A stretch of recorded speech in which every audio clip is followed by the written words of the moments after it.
Hola y bienvenidos a un nuevo vídeo del Genshin. Estamos por aquí todavía con las citas de Lynette. Como podéis ver, estamos aquí en la zona ya prácticamente ya para decidir por dónde vamos a ir tirando. Y antes de nada, pedir perdón otra vez por el problema que hubo con el vídeo anterior.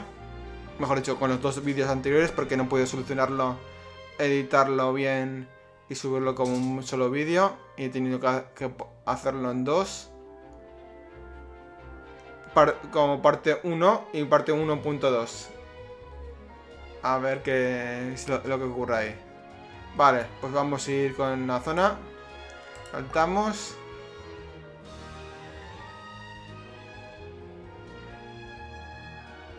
So, we're looking for Bonnie's owner?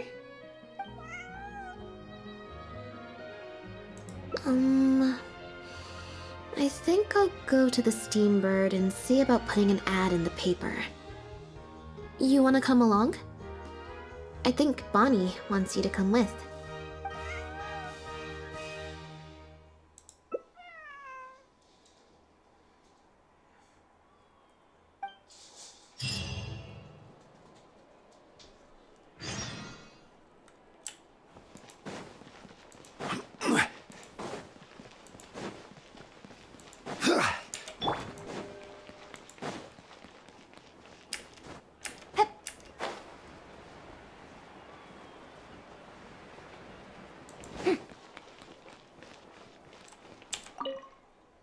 Every stupendous day starts with a steambird. Oh, hi Lynette. Hi traveler. What can I help you with?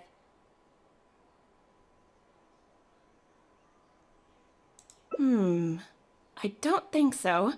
Have you picked up a stray? Yep. If there's no commission to follow up on, could we post a notice about the missing cat instead? Why, of course. What a kind thing to do. Just fill out the form.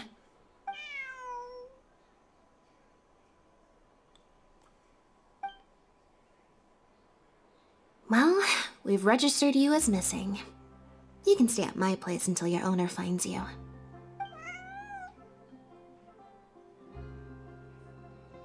Also, I just wanted to say thanks for keeping us company for so long. Well, I should probably head back to the drinks reception.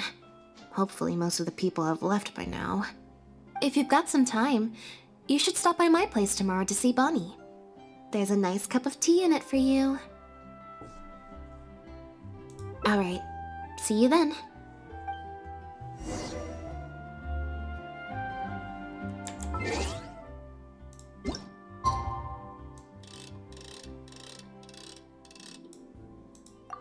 Yo generalmente suelo hacer dos días, por si acaso. Voy a mutearme otra vez para que antes se escuche el juego, más que mi voz o los gatos maullando o formando jaleo. Aunque si queréis que haya mi voz o jaleo de mis gatas, pues ya diréis en comentarios.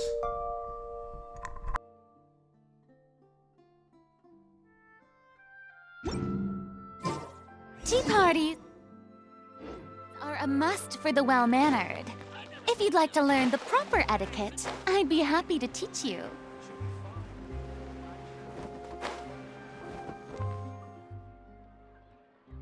I believe this cat belongs to me.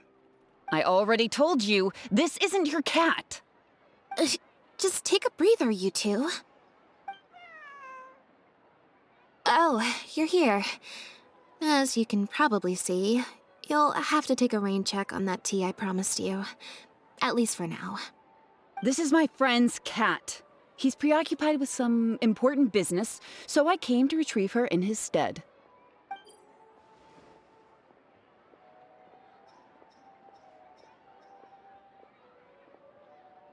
No, it's far more likely this cat escaped from the Humane Society. Bonnie?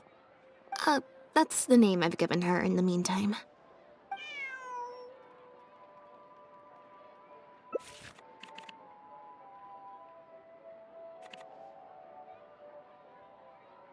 Necesitamos sacar un 8, pero seguramente sacaré un 1, un 2, un 3.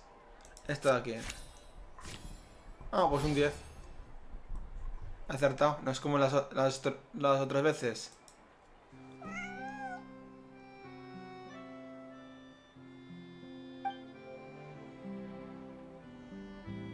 Well, this complicates things. I told you before. This is my friend's cat. It's normal for her not to trust me. Listen, I'm the director of the Humane Society, okay? We've got so many strays, dogs, cats, you name it. I'm not even the one feeding them most of the time. You can hardly expect the cat to recognize me. She just looked somewhat familiar, so I came to check, just in case. If she turns out to be one of ours, I'll take her back. Simple as that. Even if that's not the case, the Humane Society could still take her in, if no one else comes to claim her, that is. We're an organization that specializes in rescuing and sheltering stray animals. We've been in business for several decades now. I'm Bernard, the current director. The Humane Society. Huh. The name sounds familiar. I remember hearing good things. You're the one in the Quartier Lyonnais? Yes, that's the one. Anyway, if it's not too much trouble, could I possibly take a closer look at the cat? If it turns out I really am mistaken, I suppose that means the cat belongs to this lady here. She would be the only remaining option after all. It belongs to my friend. Go on, Bunny.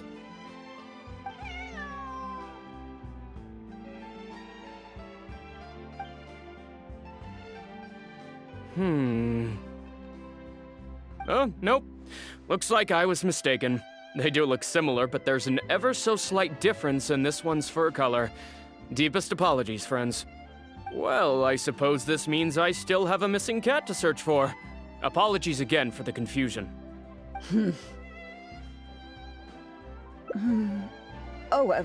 Yes, exactly. Wait a second. You lied earlier, didn't you? Lied? I'm afraid I don't know what you mean. A liar always has a tell. The look in their eyes, their breathing pattern, the way they hold themselves. The things that can give you away are often more numerous than you would think. What are you talking about? The way I see it, you're conflating baseless conjecture with fact. Normally, when someone is called out, their breathing speeds up as they begin to panic. But your breathing pattern hasn't changed one bit. In fact, it's been strangely calm and measured this entire time.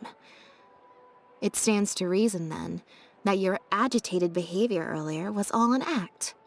If you're a bad guy, I'm sure you'll take off running the first chance you get.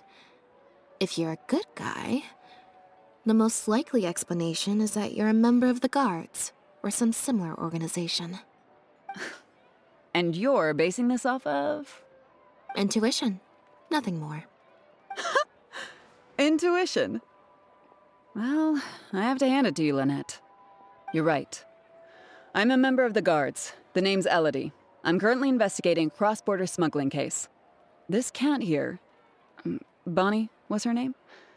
Well, her owner is one of the prime suspects of our investigation. A couple of days ago, our suspect got wind that we were on his tail and fled. That's most likely how he got separated from the cat. I just so happened to stumble upon your notice in the Steambird, so I decided to see if he'd come back for her. But it looks like I overestimated him. The impact of this case has been huge.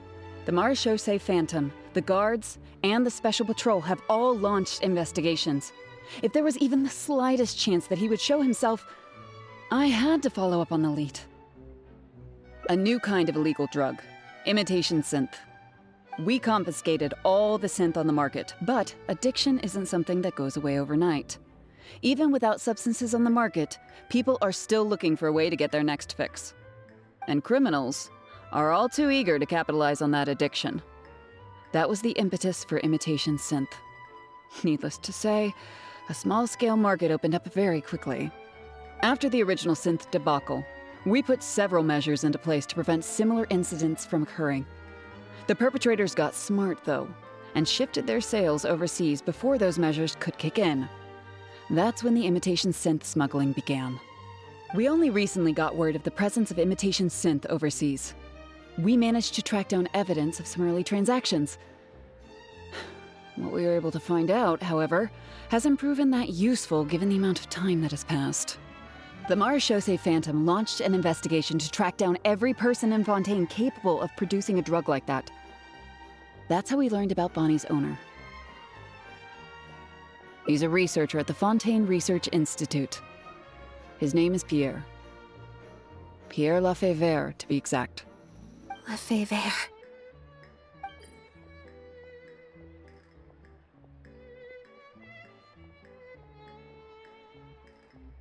The Marechaussee Phantom found him in Poisson. In addition to the cat, he also had a pendant with him. At first, there wasn't much cause for suspicion. A search of his house didn't reveal much to go off of either. The Marechaussee Phantom very nearly left it at that. It was only later that we realized the coat of arms on his pendant belonged to none other than the Lefebvre family, one of the most infamous aristocratic families in Fontaine. Obviously, this discovery prompted a further investigation into Pierre. At that point, however, we discovered that he'd already fled. Now the guards and the Special Patrol are all searching for him. That's not possible, actually. The Lefebvre family has been gone for a long time. Exactly. Many years ago, several important members of the family, including the patriarch, were murdered by an assassin of unknown origin. From that point on, family's power and influence took quite the hit. The family is engaged in all manner of crimes. As you can imagine, there's no shortage of people waiting in the wings to take their revenge. And with the family severely weakened, they were able to do just that. Most of the remaining family members succumbed to sickness or hunger. The ones that survived are currently living out their days under a new identity. Pierre is one of those very survivors. He's been hiding away in the Fontaine Research Institute all these years. His true identity unbeknownst to all. Until now, that is. Well, my fellow guards have told me all about how smart and courageous you both are. And I know you possess a strong sense of justice. There could be a chance that Pierre, or one of his accomplices, might attempt to get close to Bonnie. Now that you've been briefed on the situation, I was hoping you'd help us keep a lookout.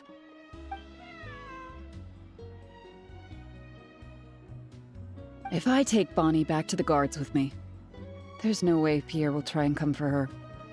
Not even the most daring of criminals would attempt something like that.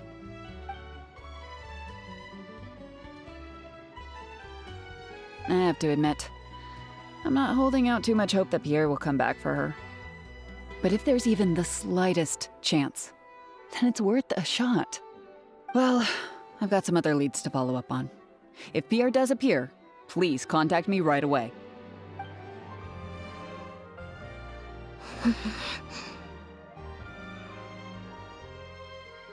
It's nothing. I'm fine. It's just the head of the Lefebvre family. He was the eminent person who kidnapped me all those years ago. It was at a dinner party. Someone tricked me into boarding the Lefebvre family carriage. Whoever it was, they took me back to their home. But before anything worse could happen, Father intervened.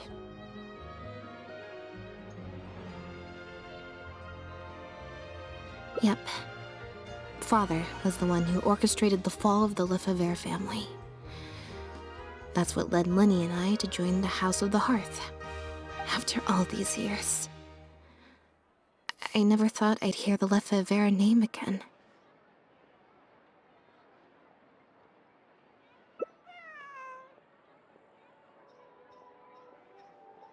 Don't worry about me. I wasn't feeling sorry for myself. I was just thinking about Lenny. He's been acting strange recently. He avoids me for days on end, consumes himself with some secret investigation, and then out of the blue pushes me to do that acting job. Thinking about it now, it's almost like the one I drew from that deck of cards was part of his plan all along.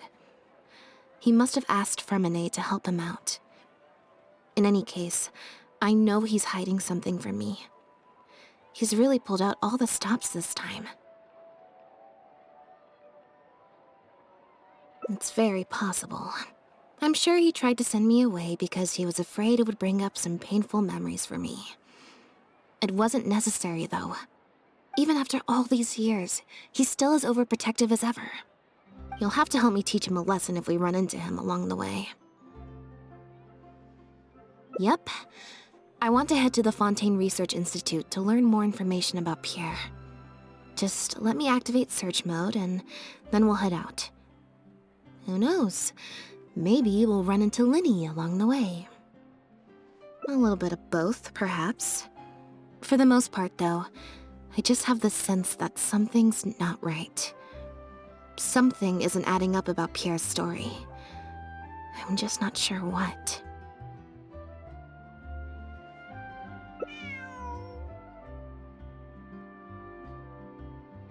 Okay, I'll write a letter explaining everything to the crew. Once that's done, we can head out.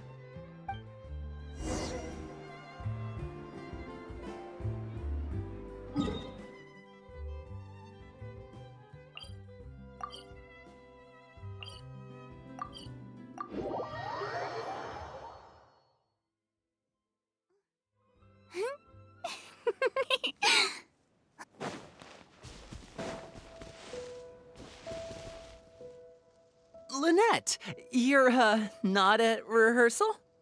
You can drop the act, brother. In fact, I don't think either of us will have a need for acting anytime soon. You should know better than to try and keep something from me. You've never been able to do that, even when we were kids. And that's why I tried to distract you with the masked mime show. But I guess you're just too good. Care to introduce us to your new assistant? This is Officer Shovras, captain of the Special Security and Surveillance Patrol. You may have met her already. Nice to see you. I should clarify something. Mr. Lenny's here at my invitation, not the other way around. To borrow your expression, Miss Lynette, I suppose that would make him my assistant more than anything. We've brought on Mr. Lenny as a consultant in the past. He was instrumental in helping us crack a case involving a perpetrator who used magic tricks to commit crimes. I was hoping he'd be able to provide some valuable insight this time around as well. So you've heard everything then? That's exactly why we're here. There's always been questions surrounding the fall of the Lefebvre family. Some people even believe the House of the Hearth was involved. Whoever was behind it all was extremely cautious. They didn't leave a shred of evidence. This very fact, however, leads me to believe it was indeed the work of that harbinger. I took a look at the entrance and exit records of all the carriages that night. Let's just say it wasn't hard to deduce that there's ill will between you two. Don't worry, I don't have any evidence to that effect, and I certainly don't plan on going to bat for such a despicable family. Plus, you were victims back then more than anything. I sought Mr. Lenny's help with the smuggling case. Nothing more. The way I look at it, it's a collaboration between us as people, not the organizations we represent. Besides, by working together, we can expose the truth as quickly as possible. You can hardly say that's at odds with the justice my organization strives for. Not at all. I was planning to invite you from the very beginning, Miss Lynette. It's just that my assistant here raised some objections. Lynette, I'm not the same person I was back then. That little girl who did nothing but cower in the corner in fear, she doesn't need saving anymore.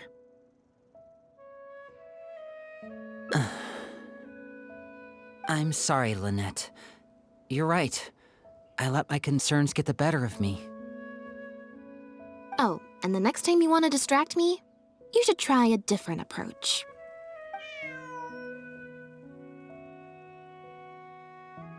Who's this? You pick up a stray while I was gone?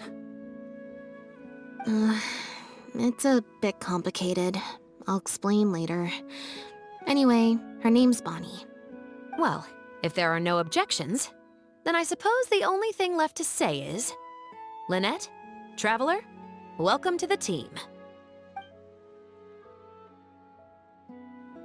It appears the Lefebvre family was very particular in their use of insignias and emblems. The family would use different emblems to mark differences in status, blood relation, and the like. In fact, the insignia that was discovered on the pendant was used to represent an illegitimate child. It's highly likely. That very status might have been what allowed him to emerge from the fall of his family relatively unscathed. It would also explain why he was able to assume a new identity as a researcher with relative ease. We discovered something interesting, though. After talking to some of his co-workers, it appears he pretty much works at the Institute in name only. He's practically been cast out. Apparently, Pierre was once addicted to synth. He tried to use the resources at the Institute to create a substance with a similar effect. He claimed it was just for research purposes, but the Institute revoked his access to the relevant materials regardless. He was placed on disciplinary leave, pending a thorough investigation of his actions. But it seems the Institute ran into some trouble along the way. Could have been a lack of personnel or a timing issue. In any case, they had to table their formal investigation into Pierre. Unfortunately, that also included reporting any relevant information to the higher authorities. As for his family background, it appears none of his co-workers at the Institute were aware of that information. All they could tell us was that he was quite the recluse. Other than the pendant, we didn't find anything else of note at his residence in Poisson. Based on the samples of imitation synth we've been able to analyze, it appears the substance leaves behind strong traces wherever it's produced or stored. Those traces might not be obvious to the casual observer, but they're not something our guard poodles would miss.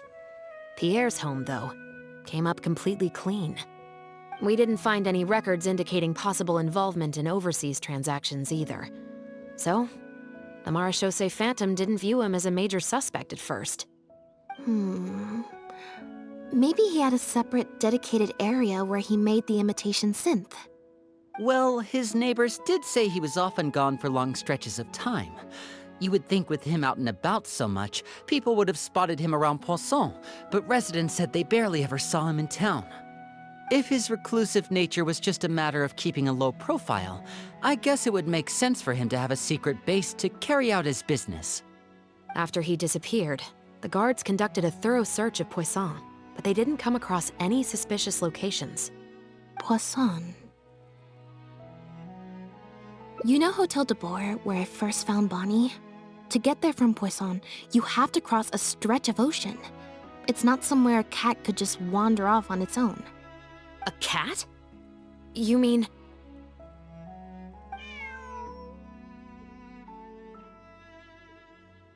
Bonnie is Pierre's cat. Oh, that's right! When the Marechaussee Phantom first tracked him down, I remember there being something about a cat in their report. So this is her? From what we've learned about Pierre's habits, he doesn't seem like the type to venture out without a purpose. So what you're saying, Lynette, is that Bonnie couldn't have gone missing in Poisson. If that's true, then...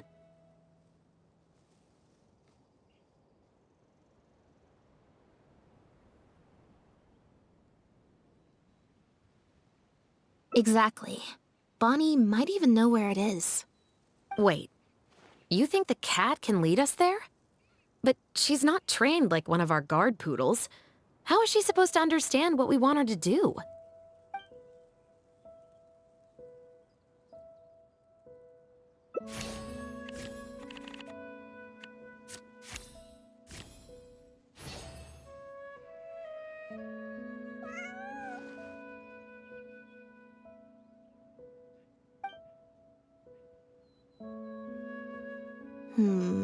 Near the coast, the beach, and beneath the cliffs. The place we're looking for is most likely north of the Court of Fontaine. Well, I've certainly never taken a witness statement like this before. Well, if it works out, maybe it's something worth getting used to. Cats and humans are actually pretty alike. When it comes to communication, most of what we want to convey can be accomplished through body language alone. But humans tend to rely too much on speech to ever take advantage of that fact. Of course, body language has its limitations. You're not going to be able to get across anything too complicated. The important thing is that we now have a lead. Let's try and find a place that matches the clues Bonnie gave us.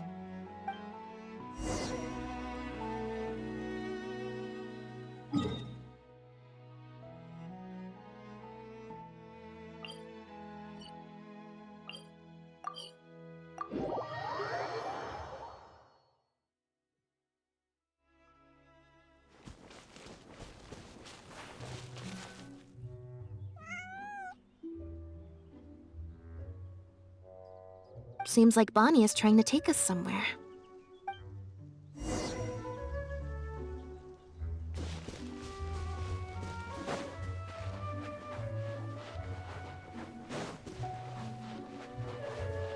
Gardamex ahead. Look out!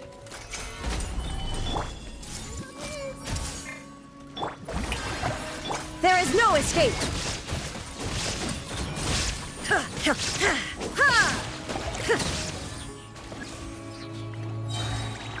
I see everything. Gather!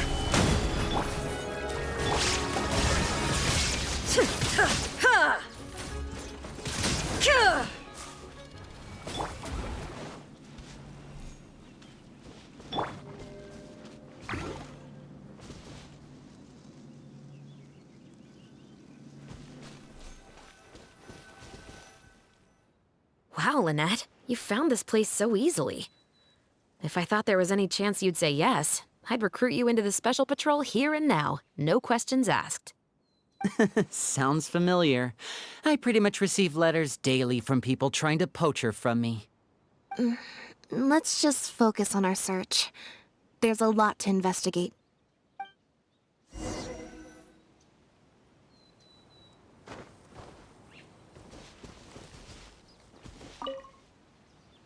Aha! Just as we thought. This is where the imitation synth was being made. Looks like he's got more than just imitation synths stashed around here. In addition to the raw materials needed to synthesize the substance itself, there's a large quantity of cleaning agents and a few drugs I haven't been able to identify. These cleaning agents are likely used to dispel traces of the substance, like its smell. The Special Patrol did some digging into imitation synth. Our records indicate that it's very difficult for ordinary people to detect traces left behind by the stuff. I'm sure that was the case for Pierre as well. It must have taken a considerable amount of time and skill to ensure all those traces get washed away. But what are these other drugs for?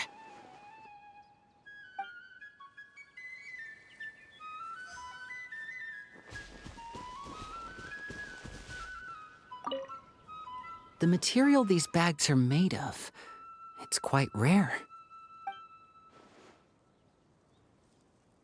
It's the very same, actually. Romaritime flower fiber. But there's something special about the composition of these bags. I took a closer look, and it appears they're not only waterproof, but also corrosion and leak resistant. Even the strings look specially designed to keep the bags closed nice and tight. I came across some bags made of the same material just now, but they were much smaller and thinner. From the look of them, they seemed far less durable as well. Very similar, actually. Normally, it would be easy for a guard poodle to sniff out the imitation synth, but if it was sealed away in a bag like that, it might be possible to elude detection for some time. But what could these big bags be for then? If the goal is to keep the imitation synth hidden and sealed away, these bags seem a bit too conspicuous.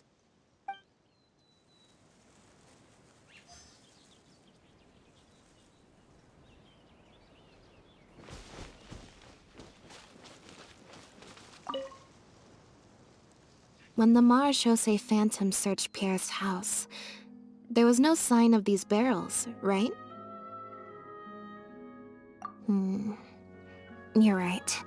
That doesn't seem like his way of doing things. How did he get them here then?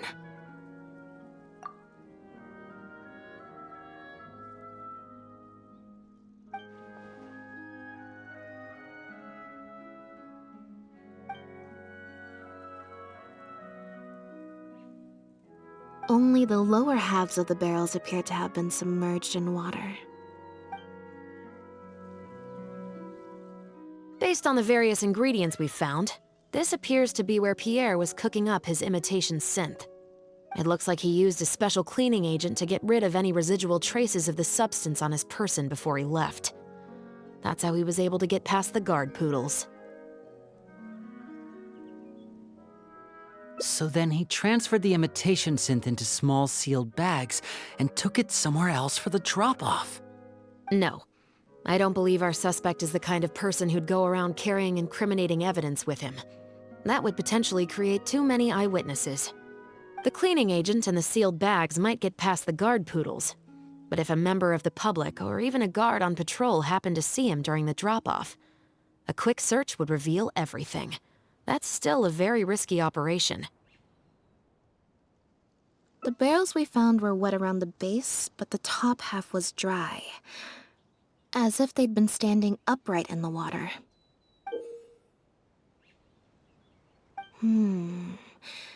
If you put a barrel in the water, it will normally float on its side. Unless it's heavily loaded, in which case it'll sink.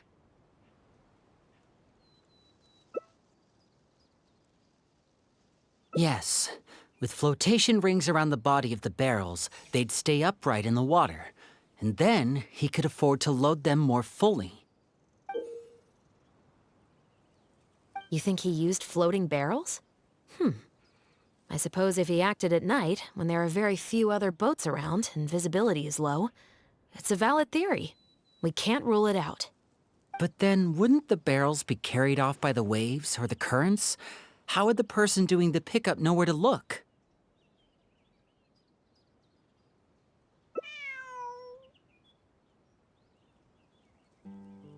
Traveler, can you come take a dip in the sea with me? I have a feeling that somewhere down there, we might find some rope. If a rope can be used to keep a pet from running away, then why not a barrel?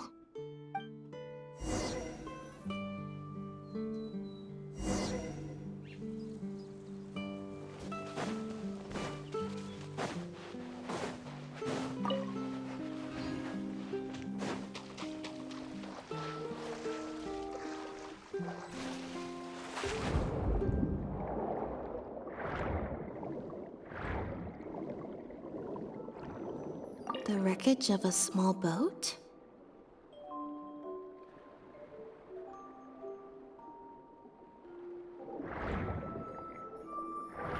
This isn't the place.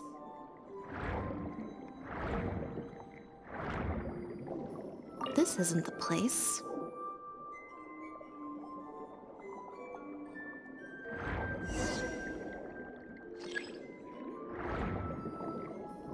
Got it. Time to go up and report.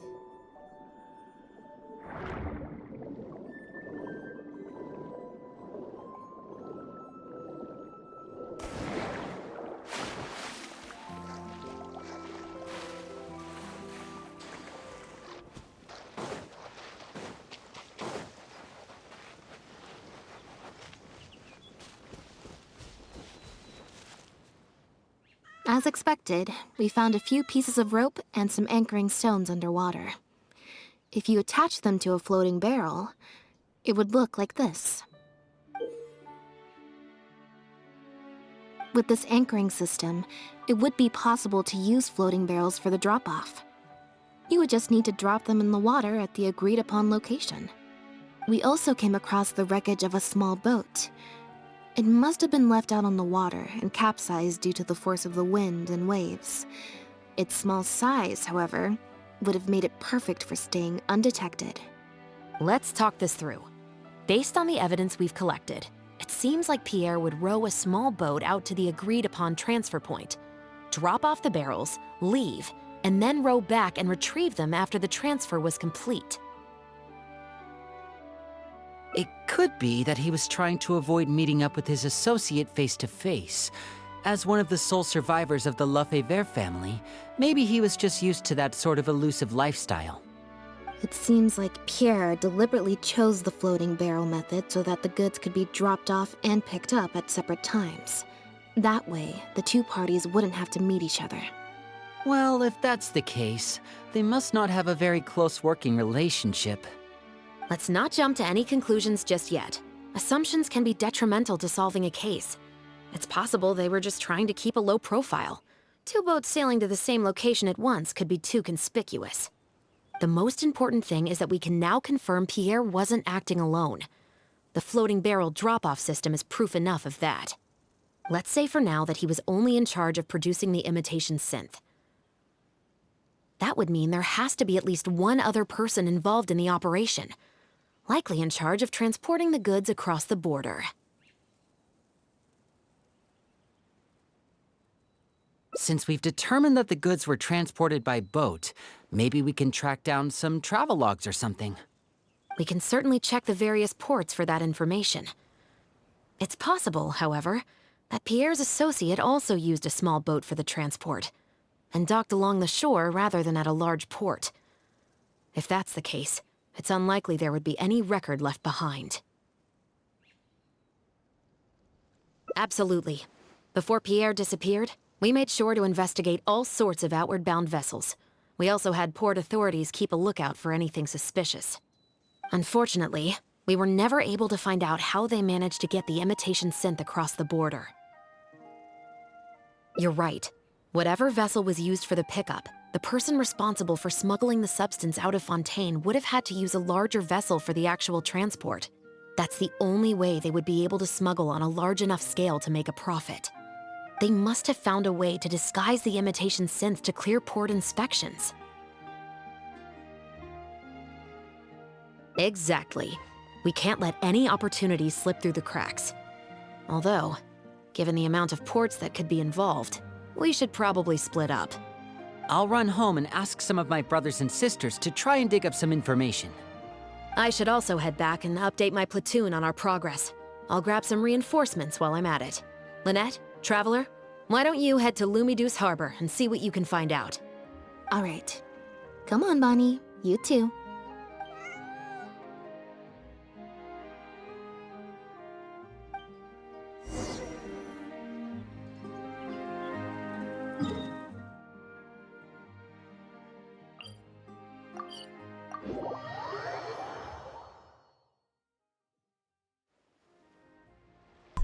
Estos encuentros son un poco perezosos, son un poco aburridos. Buah, aquí me daba un poco de lagazos el juego.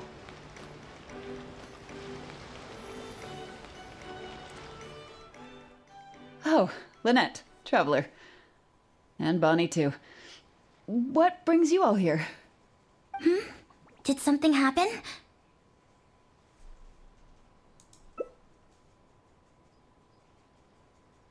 Oh. I see. Thank you for everything you're doing for the people of Fontaine. I'm in charge of guarding the port. You mentioned you were after some travelogues, right? I can go fetch those for you. Looks like I've got another hard day of work ahead of me. No, not usually. It's this incident that happened recently. Before that, everything was normal. All we had to do was confiscate anything suspicious and we could call it a day. Pretty simple stuff. But things are much more complicated now. We somehow let suspicious cargo pass through the port undetected. Not even our guard poodles were able to sniff it out. Even worse, we still don't know how the perpetrator was able to conceal the goods so well. By suspicious cargo, do you mean imitation synth? Yep. However, prohibited substances are just one example. We confiscate all sorts of contraband during the course of our inspections. Or at least, we're supposed to. So what happens to the goods you confiscate? Oh, we keep them in a storage locker. If they turn out to be something particularly dubious, we'll turn them over to the Maison Orderly. If the goods are only slightly suspicious but could otherwise be harmless, like raw materials that could potentially be used to create contraband, we return them to the ship they were confiscated from, instead of letting them pass through the port. Sorry for the wait. These are the travel logs for all the recent activity at the port.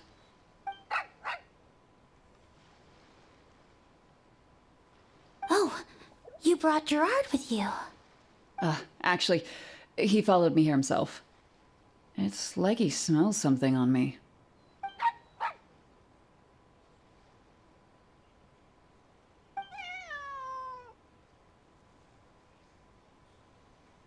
Huh. I wonder why Gerard is reacting to you two so strongly.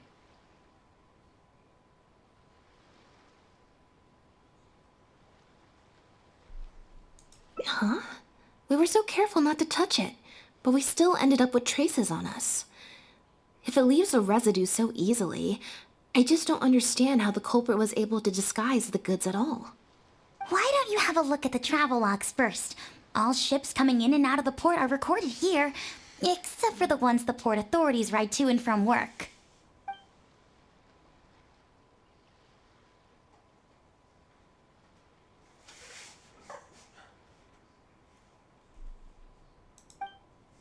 The Humane Society.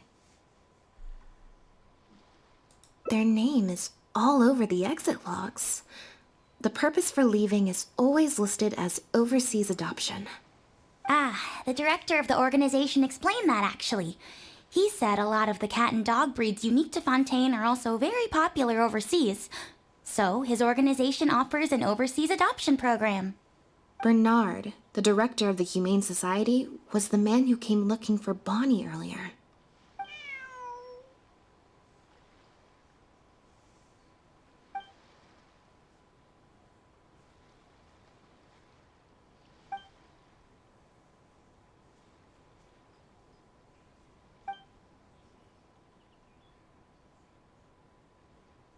Have you figured it out too, Traveler? The way the criminal disguised the goods? When Bernard asked to take a closer look at Bonnie, he was actually checking whether there was any imitation synth in her stomach. Se los hace tragar a los animales. The sealed bags we found at the secret base. They were specially made to be corrosion resistant. There were gaps around the lids of the barrels, and airbags were used to keep them upright in the water. Those drug shovers found at the secret base, she most likely didn't recognize them because they're not used on human beings. It's an anesthetic used on pets. The perpetrator must have given it to the animals. Pierre must have made the animals swallow the sealed bags full of imitation synth at his secret base. Then he stuffed them into floating barrels and left the rest to Bernard. The sealed bags combined with an animal's body odor would certainly be enough to mask the scent of imitation synth. During our inspections, we would have never thought to inspect the bellies of those animals for anything suspicious. Even if we tried to feel around for something, I'm sure it would be difficult to detect. Exactly. I bet Bernard even transported animals with synth in their stomach alongside ones without. That way, it would be even harder to say with certainty that something was amiss.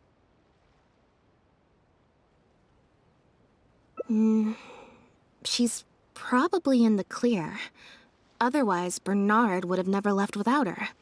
I'm guessing he didn't know whether Pierre had already hidden the next batch of imitation synth before he fled. Just imagine.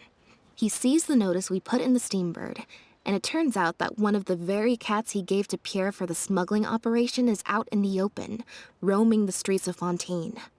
If Pierre had already hidden the next batch of imitation synth, then Bonnie would practically be living proof of their crimes. He would have had no choice but to go after her. So, that's why he came to find you and insisted on taking a closer look at the cat. Wait a second, I'm a little lost here. I get the part about hiding the substance in the pets, but those, what did you call them again? Floating barrels? Why even put the animals in there in the first place? If you've got something as convenient as a floating barrel, why not just stuff it with the imitation synth directly?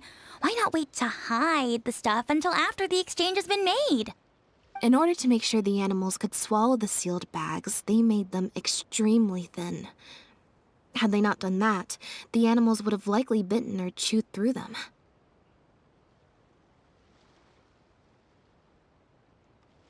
That step would have required a lot of energy, as well as a certain amount of technical expertise. So, it was better left to the more experienced Pierre.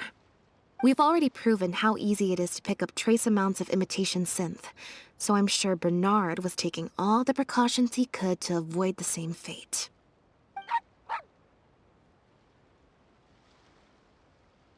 Okay.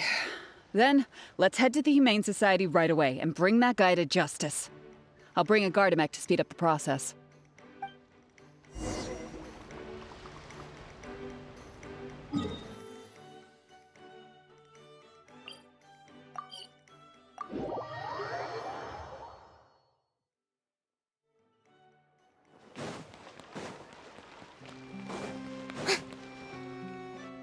The headquarters of the Humane Society should be somewhere around here.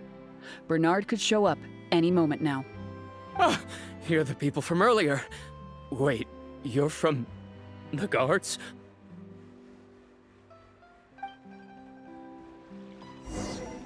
After him! We can't let him get away!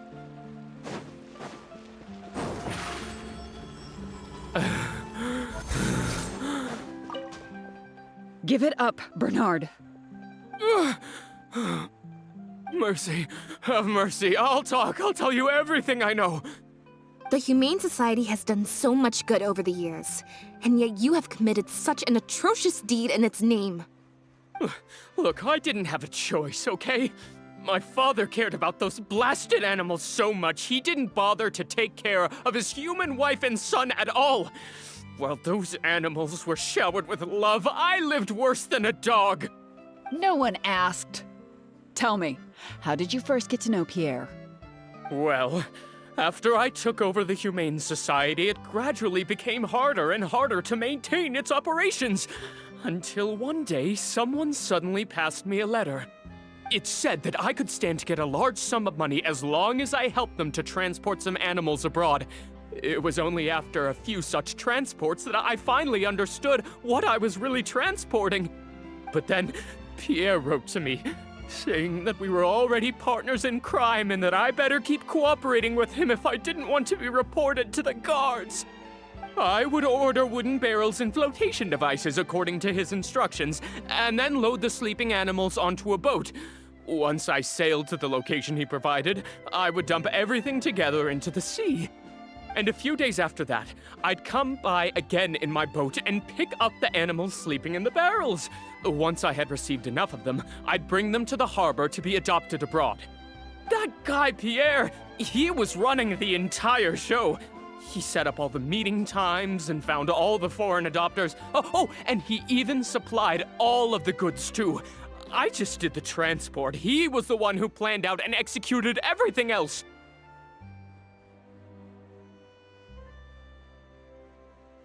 Look, I don't know, okay? I've never ever met him in person. We've only ever communicated through letters. And when did he send his final letter to you? Just last night. He said that the Marechaussee Phantom is now after him, so he's planning to go into hiding for some time. He didn't mention where he's thinking about going, though, but he did tell me to look out for the guards. It's been a few days since Pierre's last appearance. I'd wager that he sent that letter after he found his hiding spot. I burned them. It was on his orders.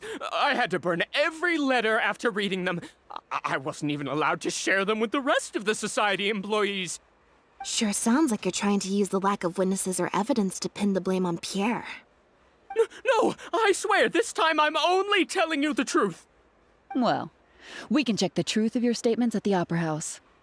I hope you know what'll be coming for you if I were to find any discrepancy between the evidence and the testimony you just gave. I know. I swear I was just telling the truth. My thanks to you both. Had it not been for you, I really don't know what would have happened to this case. Bonnie helped too.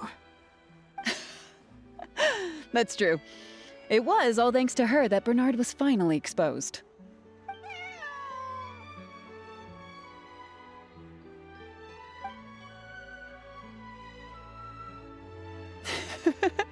And it looks like she's grown quite fond of you two as well. Then I'll leave you be. Just let me know if you find any other new leads.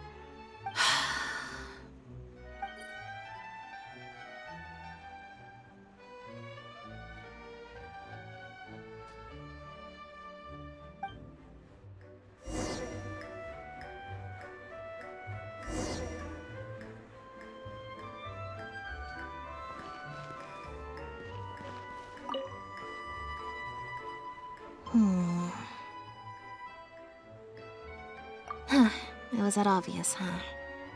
Well, even though it didn't feel like Bernard was lying, after talking to him, I'm getting an even stronger sense that something's not quite right. We investigated so quickly that perhaps we've missed a thing or two along the way. Let me activate deduction mode and consider things again from the top to see if we can find anything new. Is there still anything unresolved or strange that we should try to consider?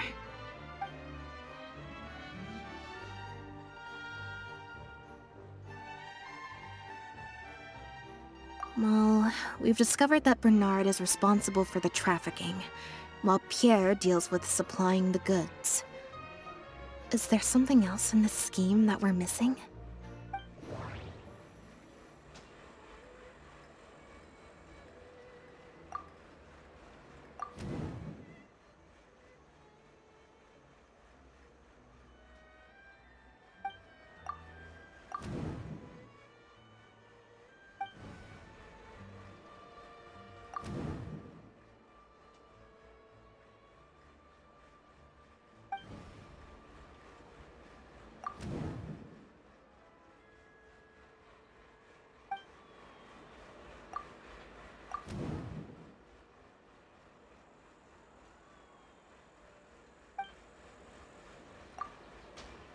Yeah, according to Bernard, Pierre also supplied all of the goods. But if the Marechaussee Phantom's records are correct, Pierre should have lost all access to the materials required to create the imitation synth. And the Institute has also not reported any theft of their stocks.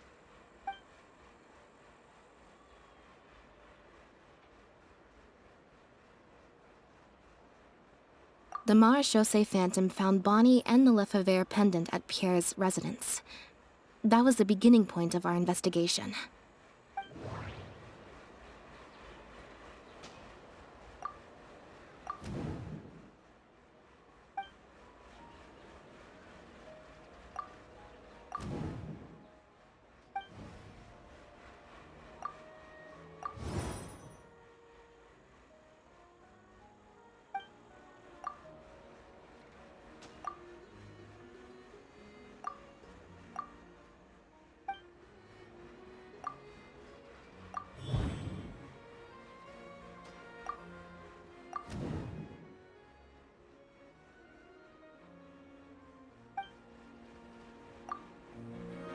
Why would he leave such an obvious trail for us to follow when he took so much care to not leave any traces of imitation synth in his home?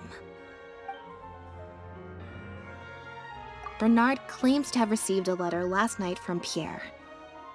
In the letter, Pierre stated that he had gone into hiding. Is there something wrong with the letter?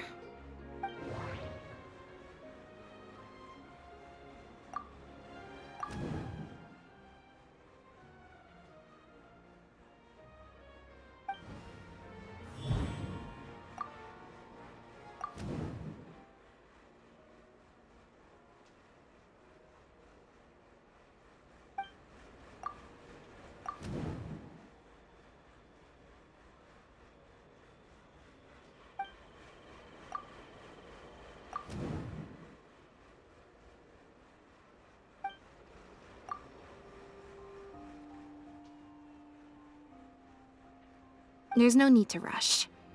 Let's see if we can find any other suspicious points about this case.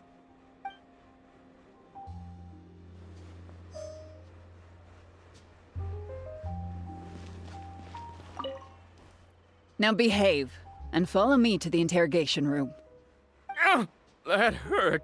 Ow!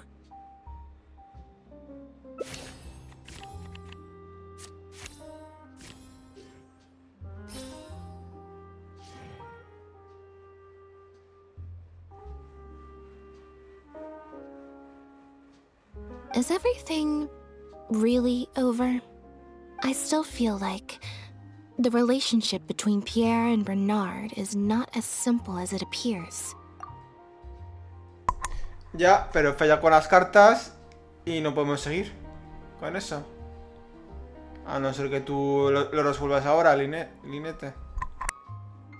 Also, I've had this strange sense that something's off the entire time we've been on the case. And it has only gotten worse.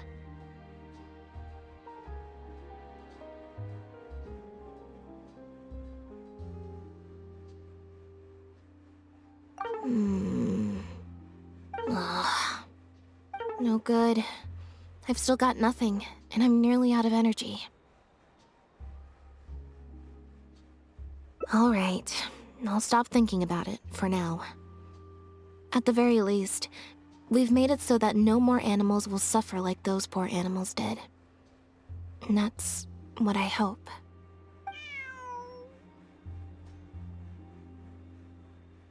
Let's go to the Humane Society and see if there are any animals left that might still need our help. Before my energy for today completely runs out.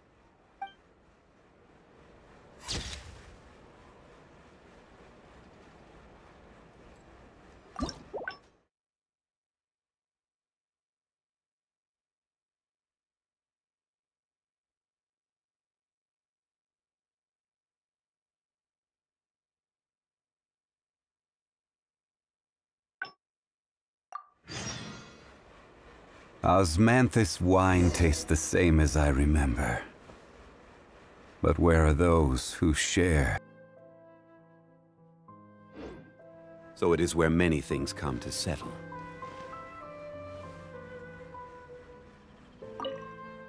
Now behave, and follow me to the interrogation room. Ow!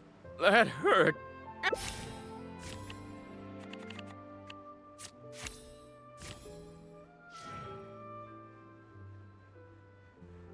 Is everything... I still feel like... Also...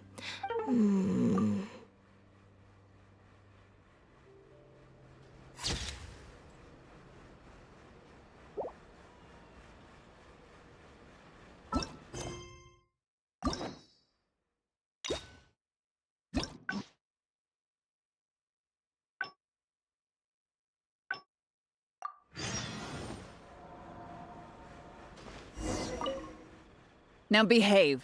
And Ow! That hurt.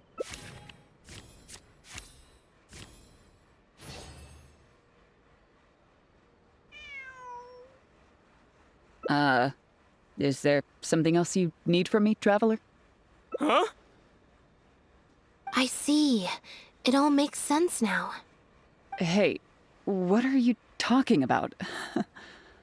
Look, even our confessed criminal here has no idea what you're saying. Because he has been kept in the dark all along. And I assume it's the same with Pierre.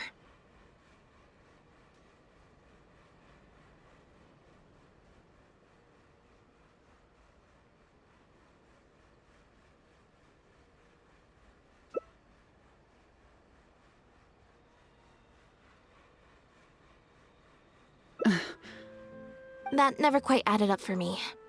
Why did Pierre feel compelled to return to his home with Bonnie and the pendant, and make them so easy to find for the Marechaussee Phantom?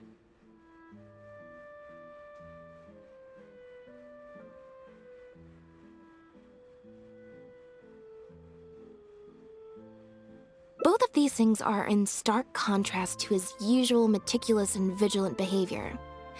There's only one reasonable explanation. He was following orders, just like Bernard. He probably received the following instructions right before the Phantom came knocking on his door. Bring the cat and the pendant, and our undercover agent will be sure to help you. Unbeknownst to him, however, the third person who wrote that letter to him had long decided to sacrifice him and Bernard to save themselves.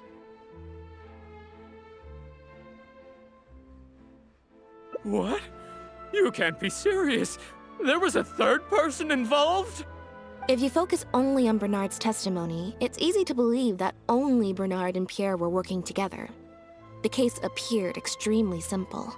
Bernard did the trafficking, Pierre the imitation synth production, drugging, and stuffing. Wait. But that doesn't make any sense. If that's the actual truth, then as soon as Pierre is caught, he'll explain his side of the story and the third person will... Yep, which is why the third person made sure that Pierre would never be found again. Once they had instructed Pierre to expose himself, the third person wrote to Pierre again, suggesting that everything had been taken care of, and he should take Bonnie and safely return to his base. Of course, Pierre's disappearance at such a sensitive time immediately made him a prime suspect. Knowing that Bonnie had last been seen with him, all the third person would have to do from that point on would be to lead the Phantom to investigate the Humane Society and get Bernard to confess the truth. Wait, so you're saying that the letter I received yesterday, the one that made me think Pierre was still alive, it was also sent by the third person? Is that what happened? I'll get back to headquarters right away and reinvestigate this case from the top. Chevra said that assumptions can be detrimental to solving a case. Someone among us, however, has been feeding us all kinds of preconceived notions ever since our first meeting. They suggested that Pierre's disappearance was an attempt to escape the judgment of the law, and that Pierre was a scion of the Lefebvre family. But if the disappearance is truly just a cover-up for a murder, then couldn't the true scion have been an illegitimate daughter, rather than an illegitimate son? Huh? Haven't you taken this joke a bit too far? You're right. I did let a lot of assumptions get to my head when I first started to talk to you about the case. I'll make sure to correct my behavior. You deliberately fed us lies, but even you could not control every last detail of your plan. There was a flaw in your scheme, and something didn't quite go as planned. Getting the Marechaussee Phantom to notice Pierre was only the first part of your plan. Had they failed to take notice of the Humane Society, they could have cast a wider net. And you couldn't predict what they might possibly find, if given enough time. This, of course, was the main weakness of your plan. As someone accustomed to acting from behind the scenes, you didn't want to take the risk of personally proposing a raid on the Humane Society. So, you thought about pulling a few more strings, so all of the suspicion would point towards Bernard and his society. Once the Phantom expanded their search, it would only be a matter of time before they found Pierre's base. If a cat last seen with the suspect turned up dead at the imitation synth base, it wouldn't be long until the Phantom would figure out exactly how she had been mistreated and turn their eyes towards the one organization that has been sending boatloads of animals out of Fontaine. It was probably during your ambush of Pierre. You didn't even have the time to check if she had already been stuffed full of imitation synth.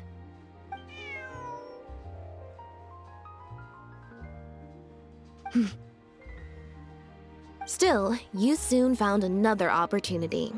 Before long, Bonnie had made her way back into the city, and even popped up on the Steambird. Like Bernard, you desperately wanted to confirm the contents of her stomach, so you hurried to find us. Unlike Bernard, however, you were hoping that Pierre did have the time to make her swallow a load of imitation synth. While investigating the suspect's cat, we unexpectedly discovered that the suspect has been smuggling imitation synth using living animals as intermediaries. That was your plan, in any case. With that, you'd have been able to lead the investigation towards the Humane Society. Bonnie had managed to escape before Pierre was able to stuff her full of imitation synth. That part of your plan could no longer be carried out. But as shrewd as you were, you came up with another plan right away. you manipulated the Traveler and I to help you identify Bernard as a key suspect.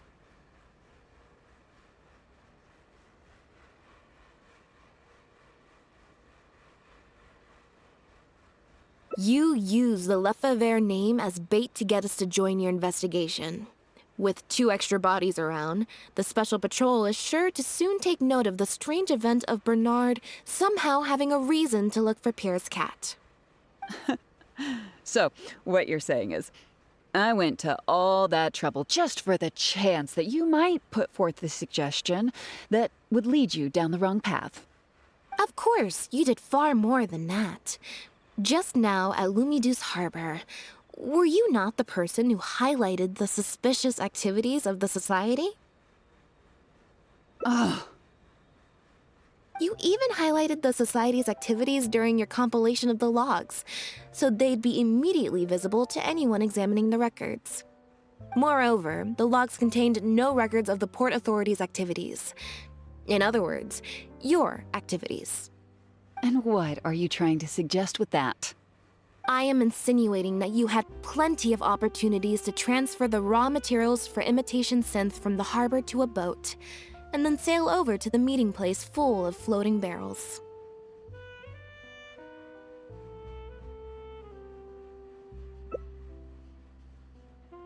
And that's how neither the trafficker nor the manufacturer knew there was a third person who supplied the raw materials, and surreptitiously operated between them.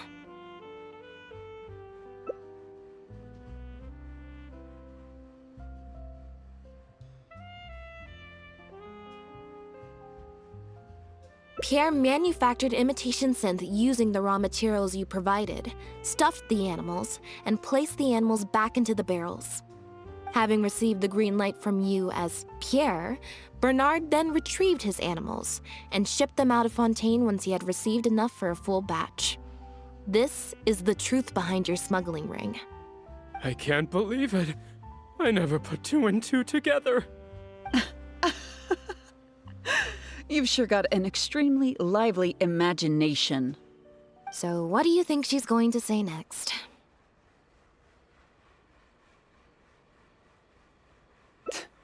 But do you have any evidence? It appears that it's quite easy to predict what you'll think or say. Then if we apply that to this case, we can also think of a few places to look for incriminating evidence. You know very well that this case will not end until Pierre is found, so you will have him commit suicide out of fear and shame to end the investigation for good. That way, you can also pin the blame for the overseas smuggling activities, the theft of the harbor's confiscated raw materials, and even the Lefebvre name on him. After all, dead men tell no tales. But you still want it to appear as if he had sent that last letter to Bernard, so you have to make sure he cannot be found until after Bernard has confessed to the authorities. To do that, you either will hide his body until you've found an appropriate time to set up a fake suicide scene, or you'll dump it someplace where it'll be hard to determine the exact time of death. Submerged in water, for instance. The location would ideally allow you to keep the body hidden for some time while also letting you keep an eye on it.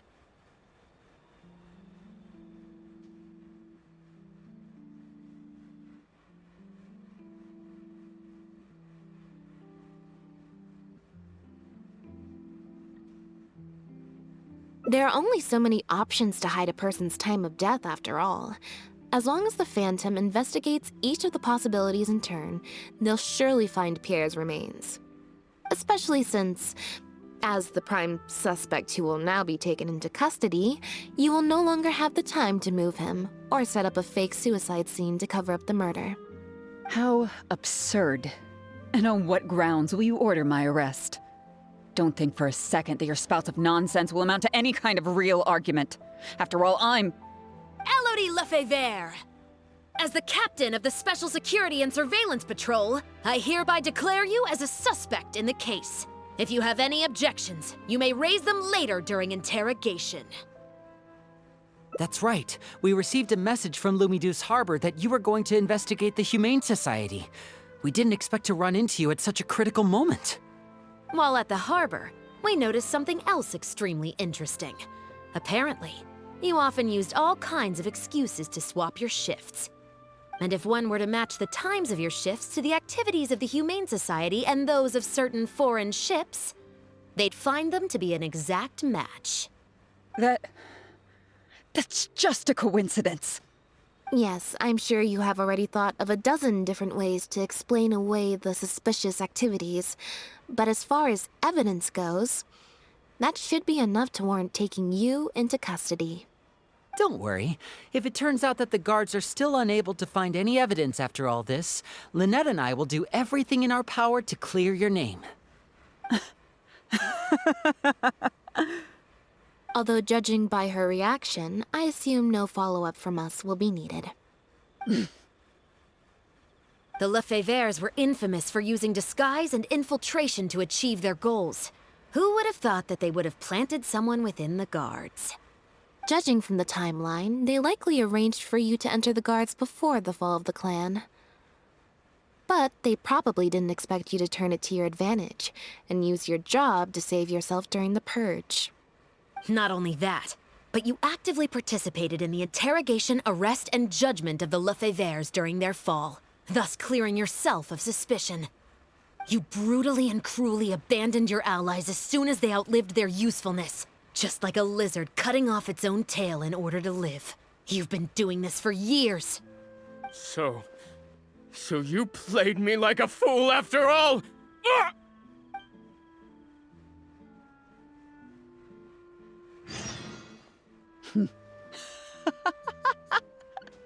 What was that word you used? Ally? You think that someone as foolish as him is worthy to call himself my ally? They were worthless scum, all of them. Not just Bernard and Pierre, but those Lefevres too. They always just saw me as a tool. I lost all my chances of a normal life just because I was born into their lot. Not only that, but because they wanted me to become an undercover agent, they stripped me of my name, too. I had to live in constant fear of them while they were alive. And even once they were gone, I had to continue to bury my heritage and my name. Always worrying that their enemies would come knocking at the door. Do you know anything about what I've been through over all these years? My life as the last Lefevre?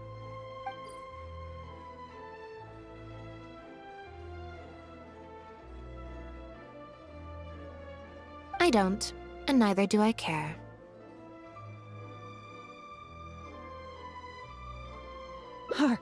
Are you for real? Aren't you a Lefevre victim too? Elodie, you're the only one still living under the shadow of a name. That's enough. Keep your hands where I can see them and do not resist arrest. If you have more to say, save it for the interrogation room. What a joke. What a joke! Hey! Don't come any closer! What's that?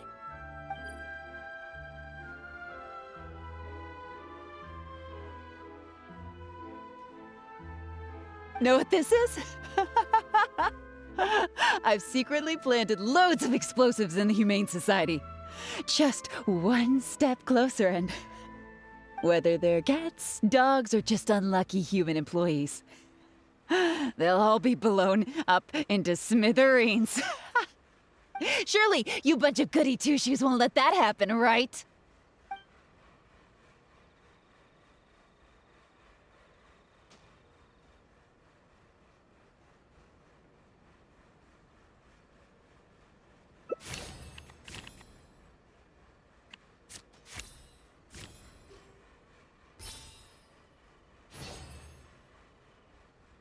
I can understand how you feel. Like you, we are also victims of the Lefevre clan. But if you were to endanger innocents now for your own gain, the public anger towards the Lefevres would only rise to a boiling point. And the families of the new victims would be dead set on exacting revenge on you. And what of it? I'll be your hostage, Elodie. What?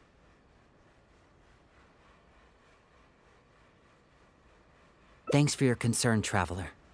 But we need to end all of the hate and violence arising from this clan once and for all. I'll raise my hands and come over slowly. I promise that I'm completely unarmed. I'm watching you. Don't think for a second you can pull fast one on me. That's right. Just keep your eyes on me. Don't look away. Ah!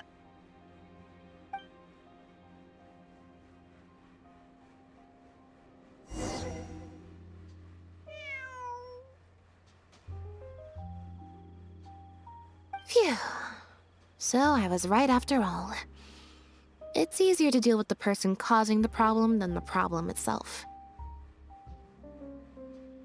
This is it. Looks like it's just a toy. Guess that's probably why she suddenly flipped and knocked out Bernard. He probably knew that there were no explosives at the society.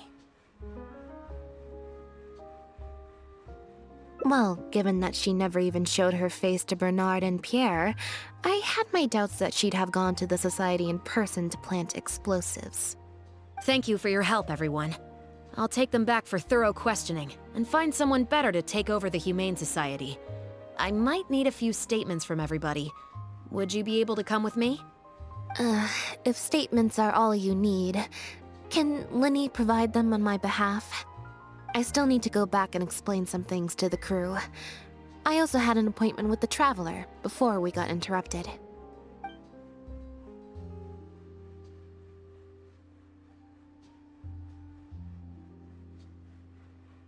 Ah, so you do remember. Yes, I invited you to come over to our place. Once I'm done talking with the troupe, I'll make a nice cup of tea and bring Bonnie to wait for you outside of my door.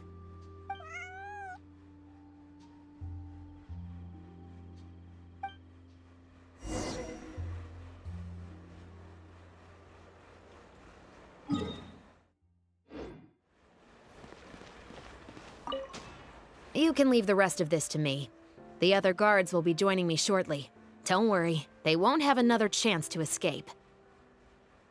The materials have many other regular uses outside of being used to make imitation synth, so they're not immediately subject to being confiscated or destroyed. The harbor would usually just seize them for some time while the customs paperwork is filled out and approved. If approved, they'd be let through, and if not, they'd be returned to sender. Elodie probably used her position to replace a portion of the shipment with something else before sending the whole shipment back to sender. Given that the foreign merchants who sent in the shipments were probably working with her in the first place, they likely just never reported the difference in what they sent and what they received. We will, of course, continue to investigate the rest of the details of this case. Now that we've caught Elodie, figuring out the whole scheme should just be a matter of time.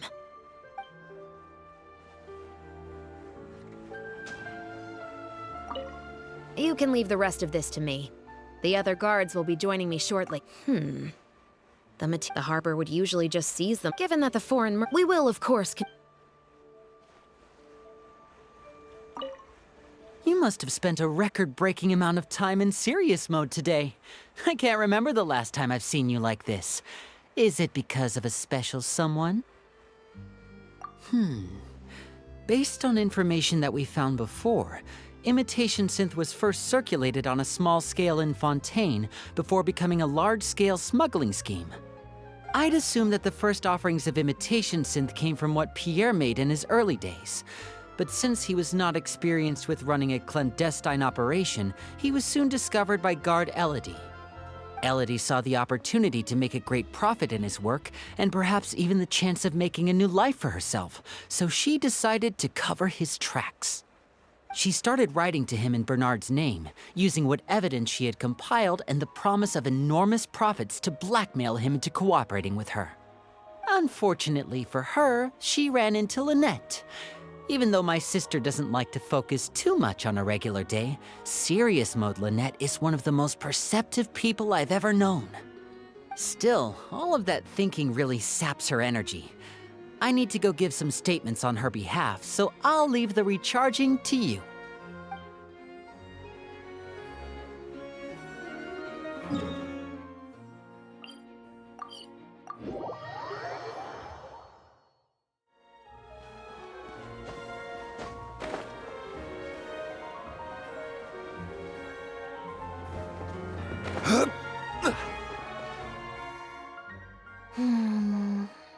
black tea and a cute kitty. Truly the best combo for standby mode. Want some?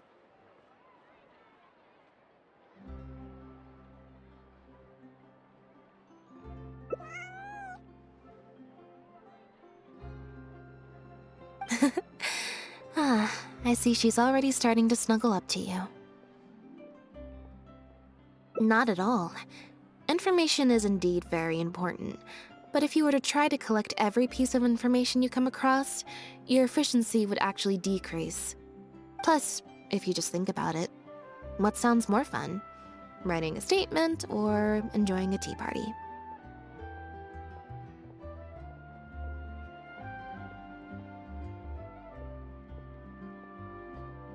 Great answer. That'd be my pick too.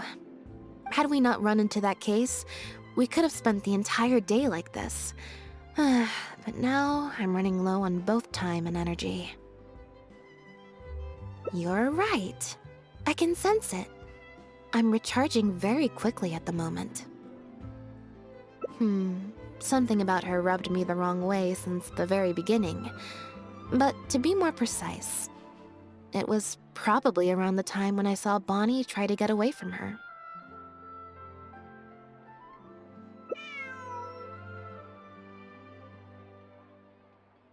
Elodie tried to get close, but Bonnie deliberately dodged her. Maybe Bonnie had tried to evade her before at Pierre's base. Or perhaps Bonnie just instinctively knew that she wasn't a good person. Not everyone who likes cats is a good person. But if cats like you, you're probably alright.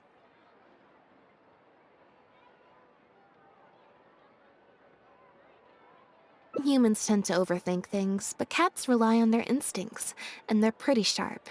I mean, just look at Bonnie. She took a liking to you the moment you met.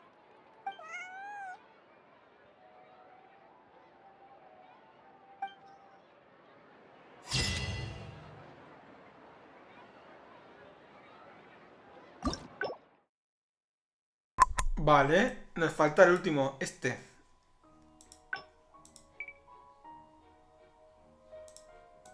El no hacer nada, seguro. Boats are made for transferring commodities back and forth. Me huelo que es el de no hacer nada. And those that come across Lior tend to stay a while. So it is where many things come to settle.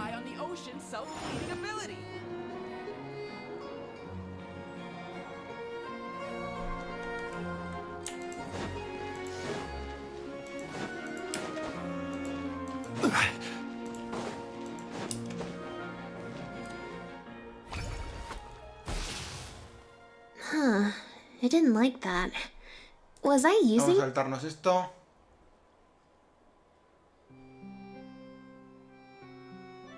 Huh?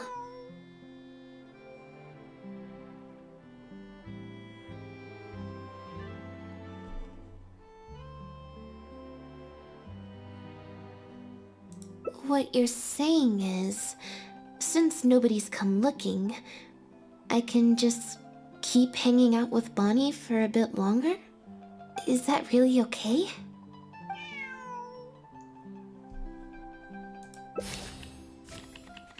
Necesitamos un 10. 19. Me ha sonreído la suerte.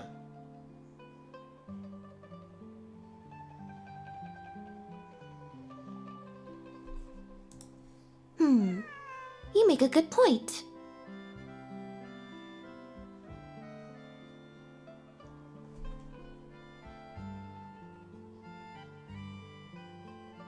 Okay, well, assuming Bonnie hasn't strayed too far from where she went missing, there's a chance we might bump into her owner in either the Steambird offices or the restaurant. So, stick around here in standby mode? Yeah, that suits me. Oh, good idea. Bonnie's definitely hungry. May as well. We could be here a while. When I was trying to find somewhere I could space out earlier, collect my thoughts, I figured the cafe might be a good shot.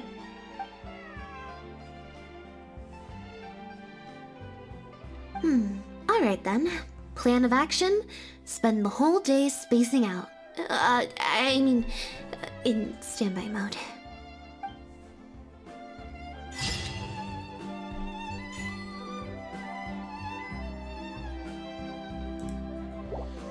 Pues ya estaría, chicos. Ya hemos acabado esto. Solamente nos queda la misión principal de Chiori y lo que vaya surgiendo en la 4.5.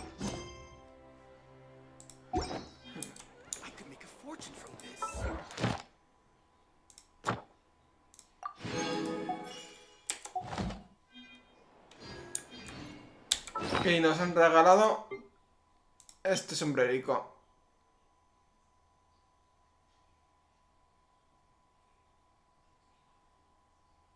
Colocar. No me lo coloco porque no sé si lo pierdo o no, como fue con la máscara del zorro, que me la coloqué y se perdió.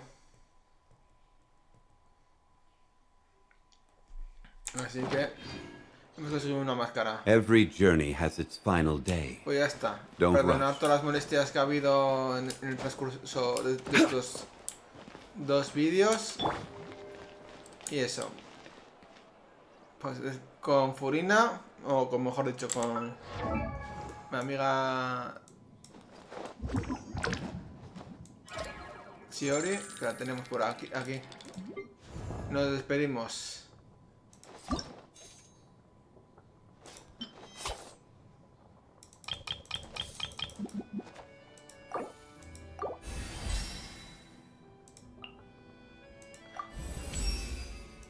No.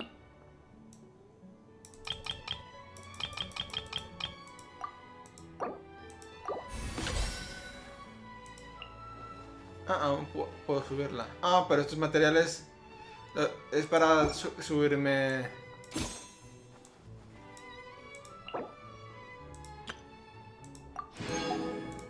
a esta, ¿no? No, esta no. Vamos a este. No, tampoco. ¿Quién es el otro que tengo a nivel?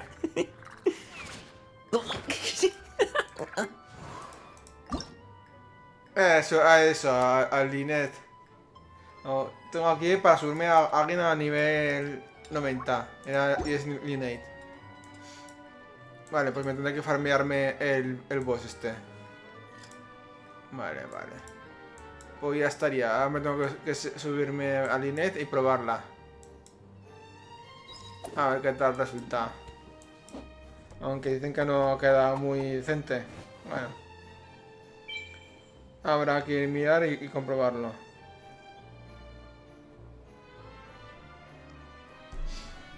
Pues lo he dicho. Muchas gracias por verme. Y nos vemos en el siguiente vídeo. Chao, adiós.